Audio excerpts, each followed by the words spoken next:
Yo, what's good, YouTube? So we got 3 kids who vanished from school from YouTuber Heavy Case Files. Sounds pretty crazy, huh? Get straight into it, y'all. See what they're talking about.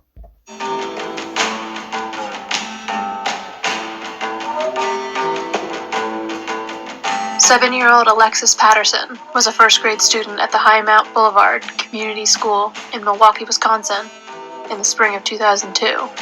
While she lived less than a block away from her school, her stepfather, Laurent Bourgeois, would still walk her there in the mornings. On the morning of May 3rd, he walked her to the school and watched her walk onto the playground with her pink Barbie backpack. Alexis would not return home from school. Alexis was absent from class that day. However, students reported seeing her on the playground, and some claimed that she was crying. While the school was the last place Alexis was seen, that does not necessarily mean that was the location she went missing from. Alexis was a well-behaved child with no history of trying to run away. However, the night before she went missing, Alexis got into an argument with her mother, Ayanna Patterson. Ayanna did not think that Alexis finished her homework properly, and as a punishment, Alexis was not allowed to bring cupcakes to school for her classmates as planned. Angry at her mother, Alexis could have wandered off after refusing to go into class and been abducted off of school grounds. However, this theory is challenged by some students who say they saw Alexis on the school playground after school. Perhaps Alexis acted. That's already a crazy story. It already sounds kind of fishy because an altercation involved with the mother and the child. Man, just imagine if this is the true story, that you drop your child off at school. The next thing you know, your child is just gone from school, whether if they wander off or whatever the case may be. Out and did not go into school, but did not want her mother to find out, so she remained at the school playground for the entire time she was supposed to be in class. Given the short distance between her home and the school, if Alexis were abducted in the afternoon, it could not have been very far from the schoolyard. Supporting the idea that Alexis was abducted from the High Mount School were reports of a mysterious red truck. Students reported seeing a red truck parked near the school in the days leading up to Alexis going missing. So what you guys think so far, y'all? Do y'all think the parents had something to do with it? Either the mother, the stepdad? Just say it's just a freak accident and all these events took place, and say Alexis did stay on the playground and do all that and just happened to get abducted or kidnapped by this red truck. Man. The truck did not drop off or pick up any children. Sightings of the vehicle ceased after Alexis went missing. A solid link between the truck and Alexis's disappearance has never been made. The search for Alexis was one of the largest in Milwaukee's history. Officers and volunteers performed land and water searches, and helicopters were used to search larger areas. However, the investigation was not without controversy. Authorities were criticized for focusing on the criminal backgrounds of some of Alexis's family members. Alexis's father, Kenya Campbell, was in the process of being released from prison on multiple driving without a license charges when Alexis went missing. While he could not have been directly involved with his daughter's disappearance, he agreed to meet with authorities and cooperated with the investigation. Laurent Bourgeois. I don't know what that would really mean if he went to prison on driving without a license. It had to be multiple times, but I don't want to just say he's a criminal, but they said he talked to the law and everything was good. So Alexis's stepfather, and the last known adult to see her, had a far more troubling criminal past. He had served 2 years in prison for drug charges and had received immunity in return for his testimony about his role as a getaway car driver in a 1994 bank robbery that resulted in the death of a police officer. There are also unconfirmed reports that he failed a polygraph about Alexis's disappearance. However, there has never been any evidence linking anyone in Alexis's life to her disappearance.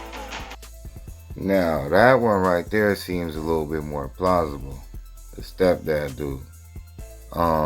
He failed the poly test, so that's red flag number uno. And then his background is not, not that great. If you want to judge him off his background.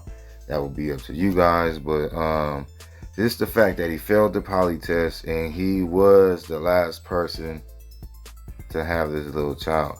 So I didn't notice if they mentioned that the child ever attended class. Does any school officials know that this child was there at school or on the school grounds at all?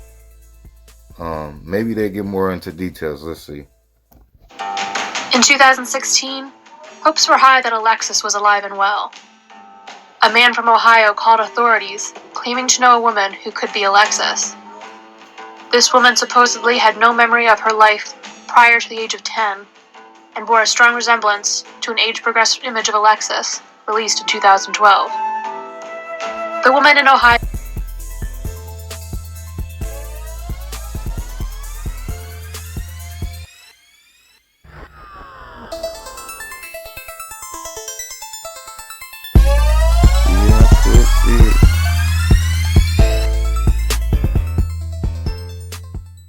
Yeah, not saying it is, but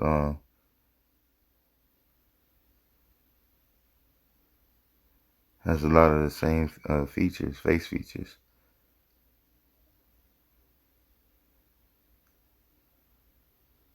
Yeah, it could be very possible. What you guys think, y'all? Comment section. did not believe she was Alexis. She provided police with documents that verified her true identity. Police in Bryan, Ohio, still obtained a voluntary DNA sample from the woman and sent it to Wisconsin. Tests showed that the woman was not Alexis, but these findings are controversial to many close to the case. Following the announcement that the DNA samples did not match, the man who originally alerted the authorities to the woman in Ohio came forward to speak to the media. The man, who has only ever been publicly identified by his first name, Joshua, so as to prevent the public from being able to infer the woman's identity, was the ex-husband of the woman whose DNA was tested. Joshua alleges that the original test used a sample from a toothbrush collected in 2002 that did not conclusively belong to Alexis. The police have never confirmed where they obtained their sample from. Both Joshua and Alexis's mother, Ayanna, believe that Joshua's ex-wife is Alexis. They have been petitioning authorities to perform a new DNA test using a sample from Ayanna to test against the DNA from the woman they believe to be Alexis. Police have never performed such a test, as they believe the woman to have been conclusively ruled out as Alexis. A wreath is laid out at the Highmount School every year as part of a ceremony. Don't understand is why they not taking it so serious. If they did the DNA test once, I don't think it should be ruled out, because it's still always possible for a mistake to be made. You can never say a mistake cannot be made. And just the allegations behind that, all it is a simple DNA test again from this person to this person to at least determine for a second time. Is it that troubling? I don't know. Ceremony to commemorate Alexis on the anniversary of her disappearance. Alexis's mother, who divorced Alexis's stepfather shortly after Alexis went missing, faithfully attends, despite how emotionally taxing it is for her. While she believes her daughter is the Ohio woman ruled out by police, Alexis Patterson still struggles with not being able to bring her child home.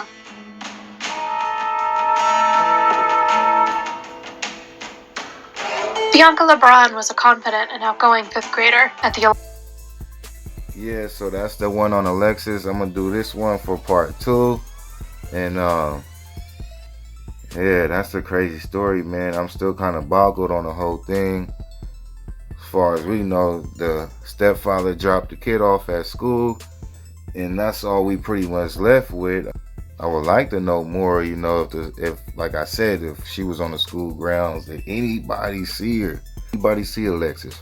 I think they said some children seen her, but what about any adults, any school officials? But yeah, that's it, y'all. Thank you. Peace and blessings, peace and blessings. Tell me what y'all think in the comment section. And I'm out of here, y'all.